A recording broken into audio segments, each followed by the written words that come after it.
Green signal পাওয়ার পরই তিনি বিদেশে চলে যায়। এটা অবশ্যই এখানে আমি বলবো উপদেষ্টাদের হাত আছে, কারণ উপদেষ্টাদের যদি হাত না থাকে তাহলে তিনি কীভাবে গেলেন?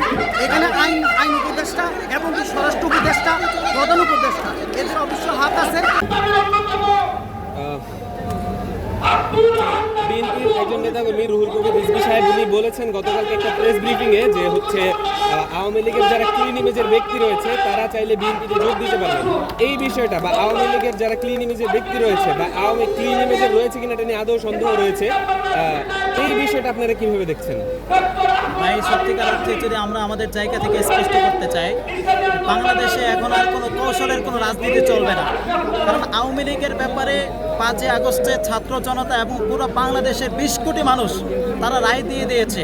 অতএব যারা আওয়ামী লীগের পক্ষে কোনো স্লোগান দেবে, তাদের ব্যাপারে কোনো কথা বলবে, আমরা আওয়ামী লীগকে যেভাবে পদত্যাগ করিয়েছি, আমরা বাংলাদেশ থেকে তাদেরকে তাড়িয়েছি, তাদের পক্ষে কোনোভাবে কৌশলে কোনো সাইড দিয়ে যদি তারা কোনো তাদের সাপোর্ট নিতে চায়, আমরা তাদেরকেও আউট করবো। কোনোভাবে তাদেরকে ছাড় দেওয়া হবে না, স্পষ্ট কথা। আমি মনে করি বিএনপি তারা এখন কৌশলের একটা রাজনীতি করার চেষ্টা করছে। আমরা ইসলামপন্থী যারা আছি, দেশের জন্য লড়াই করেছি, দেশের জন্য লড়াই করে যাব, কিন্তু আওয়ামী লীগের প্রশ্নে কাউকে কোনো ছাড় দেওয়া হবে না, সে যেই দলের হোক না কেন। আব্দুল হামিদ খান যে পালিয়ে গিয়েছে, এই দায়ভারটা আপনারা কাকে দিতে চাচ্ছেন? এটা অবশ্যই এটা সরকারের প্রচুর ব্যর্থতা। সরকার তারা মনেই করছে না যে তারা হাজার জনতার রক্তের উপর পাড়া দিয়ে তারা ক্ষমতার মসজিদে বসেছে। যদি তারা ন্যূনতম একটু চিন্তা ফিকির করতো, তাহলে কখনো বাংলাদেশে আজকে প্রায় 9 মাস পরে এরকম একটি ন্যাক্কারজনক ঘটনার জন্য আজকে ছাত্র জনতা রাস্তায় নামতে হতো না। আমরা এর তীব্র নিন্দা এবং প্রতিবাদ জানাচ্ছি এবং আমাদের দেয়ালে পিঠ থেকে গিয়েছে। আমরা স্পষ্ট আলটিমেটাম দিতে চাই। সরকার যদি এখনো তার শুভবুদ্ধি না হয়, তাহলে আমরা এই সরকারের বিরুদ্ধে আলটিমেটামে যেতে বাধ্য হব। কারণ আমাদের পিঠ দেয়ালে ঠেকে গিয়েছে।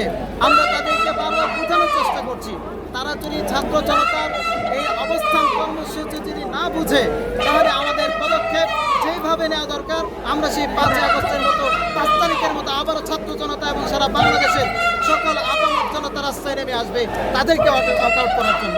ধন্যবাদ ভাইয়া।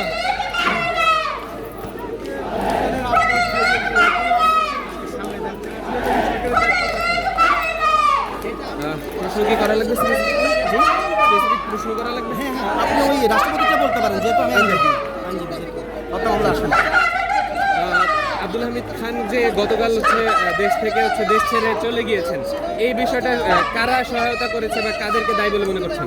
প্রথম কথা হলো 5 আগস্টে আমরা যখন আন্দোলন করি, ওই আন্দোলনের ফ্যাসিস্ট হাসিনা বিদায় হওয়ার আগে মুহূর্ত পর্যন্ত এই আব্দুল হামিদ আওয়ামী লীগের সবচেয়ে বড় পর্যায়ের একটি লোক ছিল, রাষ্ট্রপতি।